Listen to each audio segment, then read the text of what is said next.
kita akan lihat nanti awal bagaimana Prabowo bisa menjaga secure dari ring 1, terutama dari adiknya. Udah langsung spesifik. Langsung. Ini bukan rahasia. Iya, memang Ini bukan rahasia karena ini kan pertarungan antara 9 naga dengan naga 10, naga 11, naga 12. Luhut sudah masuk naga 10. Sudah mengambil, udah dapat, udah ketinggalan selama ini dia ambil semua, kurang lebih kan begitu. Di bacaan saya. kita ini berdosa nggak kalau kemudian melegitimasi pemimpin yang kita anggap dan jelas-jelas curang, lalu kita berikan kesempatan. Ini pertanyaan sedikit teologis, Iya. berikan kesempatan untuk memimpin kita. Ini terus terang mengganggu. Kalau begitu nanti tujuan bisa menghalalkan segala cara. Artinya nanti 2029 dengan dalil bahwa dia ingin mensejahterakan rakyat, boleh lagi dong main segentong-gentongnya dan sebabi-babinya tadi.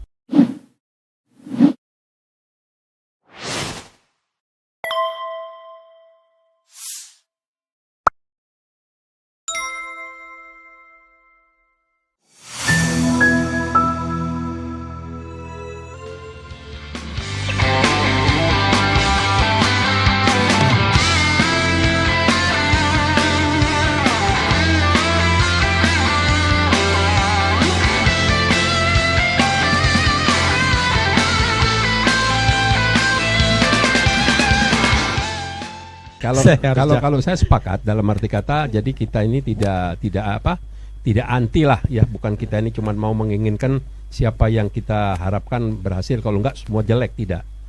Alasan untuk ke arah situ Pak Prabowo itu banyak sekali. Ya, kita mulai dulu dari awalnya tadi, konflik of interest di internal.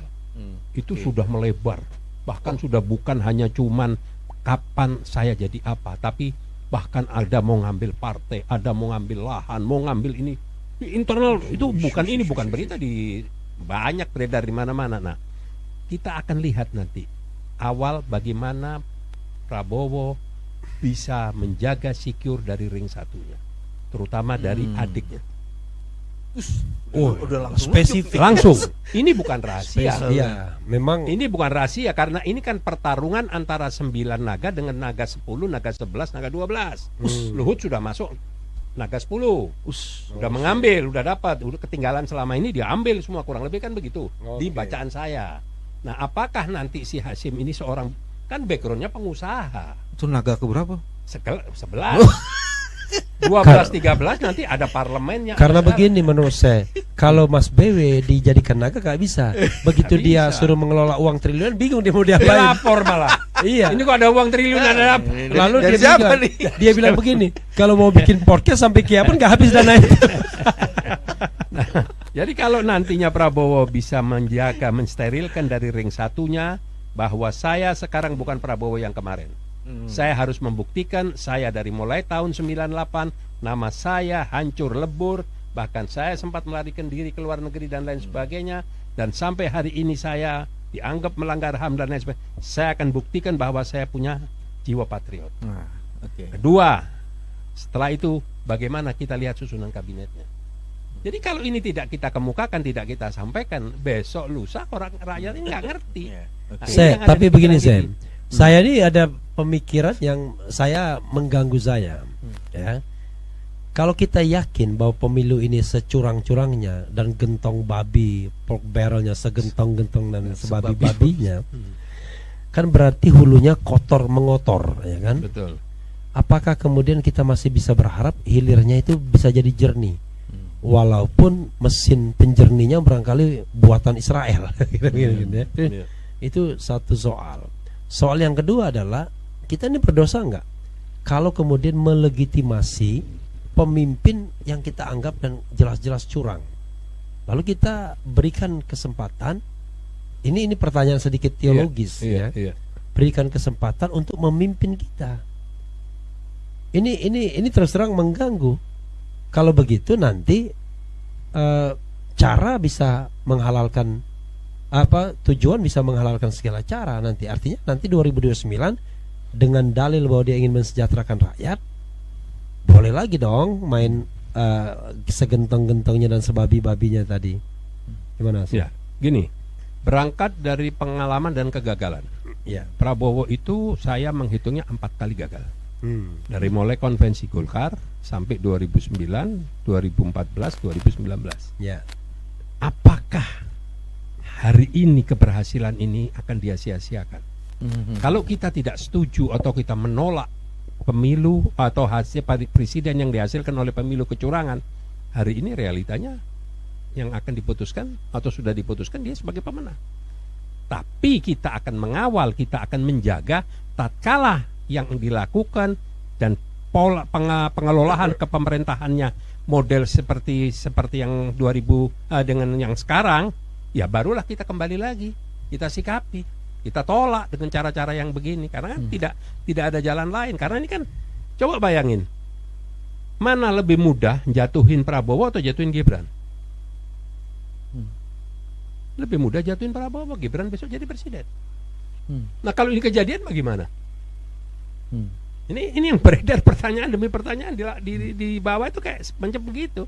Nah makanya kembali lagi, kalau Prabowo bisa menunjukkan leadershipnya bahwa Pak Jokowi, saya akan menepati janji dengan Anda, apapun yang telah disepakati kita tidak tahu, tapi urusan pemerintahan saya jangan dicawe-cawe.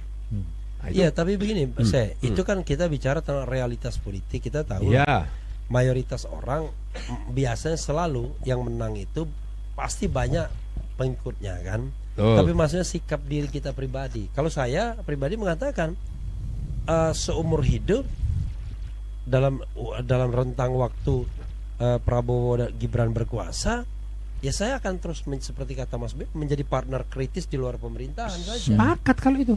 Oke. Tanpa kita kawal, wah bahaya. Nah, kalau setuju. Itu baik. Itu setuju. Saya khawatir pasti nanti ada pembenaran. Oh, tenaga kita dibutuhkan untuk rakyat Indonesia. Karena itu harus kita gabung dengan pemerintahan. Nggak mau. Oh, itu lain lagi, Bu. Itu sebabnya kan judul kita kan tadi kan berdiri. Apa namanya? Berdiri dari reruntuhan. Nah, sekarang kita harus merumusin berdirinya ini. Oh, iya. Nah, berdirinya kan tadi satu sikap moral. Itu di Syekh Yusuf berdiri dari reruntuhan. Di Refli Harun Channel beda lagi juga. Apa? Tapi pasti awalnya berdiri juga. Enggak. Karena sudah bangkit. Jangan sudah bangkit. 3 tokoh gugat Indonesia .2 RHBW Yusuf Martak. Ini dianggap Indonesia menggugat. Iya, gugat Indonesia. Kalau saya ada oke, itu posisi moral. Ya. Tapi kemudian kan bukan hanya sekedar itu, Bos. I know. Kalau saya sebenarnya ada agenda lagi. Agendanya adalah tadi itu. Ada 40 juta masyarakat yang sekarang ada dalam posisi kita juga. Iya. Nah, mereka ini kan harus menjadi partner kita juga nih. Iya. Setuju. Jadi jangan terus kita sur sendiri. Maksudnya ini mereka itu. Dan mereka mempunyai sumber daya yang luar biasa dahsyatnya. Setuju. Knowledge, jaringan, keberanian mungkin. Nah, jadi artinya ada tugas. Sekarang ini kita nih oposisi loyalnya ini tidak sungguh-sungguh dibikin barisannya dan terkonsolidasi gitu. Nah, bagian tapi itu jangan begitu, Mas Bebe. Itu yang akan saya pikirkan dan mau kerjakan. Itu sebabnya channel setelah saya dapatkan barisan itu, nanti saya serahkan Mas Bebe. Enggak, saya mau mulai dan gini. Channel ini menjadi penting dan nggak bisa rutin tidak hadir, mesti rutin hadir. Rutin hadir. Jangan sampai tidak hadir juga bisa rutin. Jadi gini, Mas Bibi, jangan sampai kemudian hanya ini edisi terakhir. Jadi gini, Mas. Ini menyentil saya, menjewer telinga saya banget nih. Jadi gini, pengalaman saya di pergerakan ya dari 2015 ya, mulai masih sama dengan Habib Rizik, mempermasalahkan kasusnya Ahok di MK, di KPK, bla bla bla sampai 2017 2019. Yang namanya gerakan tuh nggak bisa terus instan. Seperti kita mau ada acara event sebuah band. Nggak, itu saya tuh minimal 5-6 kali mengundang ormas-ormas. Kita konsolidasi, kita sosialisasikan agendanya apa. Ini sudah kita tawarkan kemarin. Berani nggak paslon duduk di samping saya, kita konferensi pers. Kalau itu nggak, ya masa ya hari bergantian, yang kemarin datang yang ABC, yang besok datang CDE. Ya jadi nggak bakal mas. Dan selalu diberikan informasi, ini ada 8 hakim, insya Allah yang ini dulu nolak, yang ini begini. Jadi kayak ada harapan-harapan palsu. Kasihan masa ini. Nah, jadi nggak bisa. Makanya saya setuju si 40 juta ini akan melihat siapa figur nanti yang ada duduk di barisan terdepan. Setuju. Gitu. Nah, agenda yang kedua itu Bang, setelah tahu itu ya, adalah yang kedua gini. Kita ini kadang-kadang mau menyeragamkan, Bos. Iya. Padahal 40 juta itu tidak seragam itu. Iya. Orang Iya. pandangannya beda. Nah, mampukah kita membangun heterogenitas tapi kemudian dengan komunikasi politik? Iya. Oke, ini tujuan kita sama loh. Nah, orang yang punya Ya, kemampuan saya paling Betul. gampangnya Mas B mengatakan tiba-tiba di antara 40 juta itu ada gabung dengan pemerintahan. Bagaimana sikap kita kan begitu Iya, kan? jadi Iya, komunikasi iya. politiknya Iya, kan. iya, Kan, iya. kan mereka mempunyai argumen, mempunyai Iya. alasan itu. Iya. Jangan kemudian lu udah jadi kafir lu. Nggak Iya. masuk. Nah, itu Jangan saling mengkafirkan dalam Ya. politik. jadi kemampuan mengelola Mas B soliditas nggak dengan tahu itu berbagai kertas sambal lagi. Nah. Nggak. Nanti kita adjustment. Ya. Jadi from the beginning kita harus kasih yang namanya statement keras, ya kan? Tapi realitas politik selalu menemukan jalannya kan.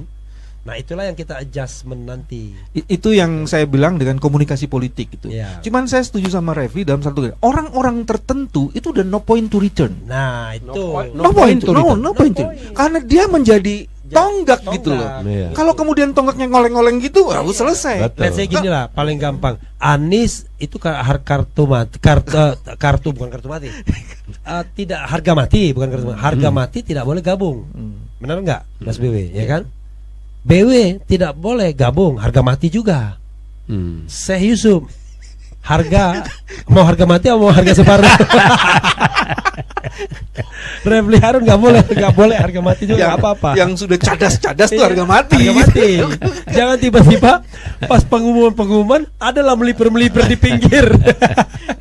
Kalau BW itu temannya Refli, jadi dia ya akan mengelola, membantu Refli gitu-gitu. jadi gini, yang paling lucu saya gimana kalau misalnya Pak Prabowo bagus di tengah jalan, lalu dia menawarkan kepada RH, dia bilang mau nggak gabung, kan kami udah bener bagus. Saya bilang begini, Pak Prabowo, kan di Bapak kan ada Yusril Iza Mahendra Pak, itu jauh lebih senior dari saya. Artinya kita kan tidak terkena kewajiban fardu kifayah, kan banyak. Tapi kan legitimasinya beda, Bos. Iya, tapi kan dia yang Beda capek, dong. dia yang capek. Refli ya kan? Harun mau Dia yang bersama capek. saya Nah, itu beda. BW misalnya tiba-tiba dilamar jadi jaksa agung. Kita kan bilang, Pak itu ada yang lebih ngebet Pak, ada Utuh Hasibuan. Jadi kasihkanlah dia kesempatan. Jadi syarat kedua tuh sebenarnya yang tadi bilang komunikasi politik, Bang. Iya. Jadi seorang leaders yang bagus itu dia punya kemampuan, bukan sekedar kemampuan bercerita atau membangun narasi, tapi kemampuan komunikasi politik tuh artinya datang dan kemudian diskusi intensif gitu. Ini yang bukan sekedar orasi ya, bukan ini yang saya bilang dengan komunikasi politik tuh kayak begitu tuh. Jadi beyond orasi. Iya. Itu yang diperlukan. Dan harus kita ciptakan seleksi alam bahwa orang-orang politik yang ada sekarang yang mendukung 02 di mata saya itu bukan orang-orang politik, pedagang. Nah, kalau itu yang mau dicontoh oleh rakyat, ya kasihan. Makanya kita yang mampu, kita tunjukkan bagaimana pola yang kita. Ya. Iya. Nah, yang ketiga yang menurut saya ini juga jadi penting selain komunikasi politik, selalu saja ada problem ketika konsolidasi dilakukan, tiba-tiba bensin habis. Energi. Jadi artinya kita juga harus melakukan yang disebut dengan political entrepreneurship yang basisnya sosial gitu loh. Jadi bukan social entrepreneurship. ya, kayak gitu, Bang. Jadi kita nih harus mulai. Kalau nggak begitu nanti tiba-tiba wah, gue sulit nih, gue nggak bisa ini nih, keluar gue repot nih. Jadi kita harus mulai mencari itu. Bahkan mungkin ini juga jadi pekerjaan kita nih, Bang Yusuf nih, untuk mulai memikirkan yang kayak gitu Itu Hmm. cocok dengan kemarin saya mengundang seorang pendiri, saya sebut nggak mereknya ya, gede banget ininya, Sebut dong. Tokped, pendiri Tokopedia, Tokopedia, iya. Leon di kita. Leon, Dia cerita tentang 3 kemungkinan itu: gabung dengan pemerintahan, kemudian di luar pemerintahan, dan ini marketplace untuk social entrepreneurship. Dia bilang walaupun kita di luar pemerintahan misalnya, tetap bisa kita untuk menggerakkan ekonomi rakyat itu. itu poin Sehingga saya. nanti rakyat atau masyarakat itu tidak gampang belok, karena dia ketahanan ekonominya, basic need-nya itu kan seperti kata Fid Adrison kan, rakyat miskin tuh mudah sekali disogok oleh bansos dan lain sebagainya. betul. Nah, dalam konteks itu tuh, saya tertarik tuh apa yang dilakukan Joko Karyan. Bagaimana dia melakukan enforcement di masyarakat sekitarnya, sehingga masyarakat itu nggak silau dengan 1-2 kali bansos, karena bansos dari masjid itu jauh lebih dahsyat. 365 hari dalam setahun. Makanya dia lebih bisa menghidupi, bahkan dia bisa mengirimkan 3 bus dari Joko Karyan secara terang-terangan untuk berunjuk Kayak rasa. ini kan, ini minuman ini kan menjadi keren nih. Iya. Kenapa ini dipajang di sini? Kan ada social entrepreneurship-nya nih, Bos. Iya. Gitu ya, Bang. Namanya pun amali. Oh. Amal itu amalku. Oh. Oke. Jadi siapa yang membeli ya berikut beramal karena Oh, duitnya Rp1 pun untuk masjid. Kalau ditambah anak saya Amalia. Amalia.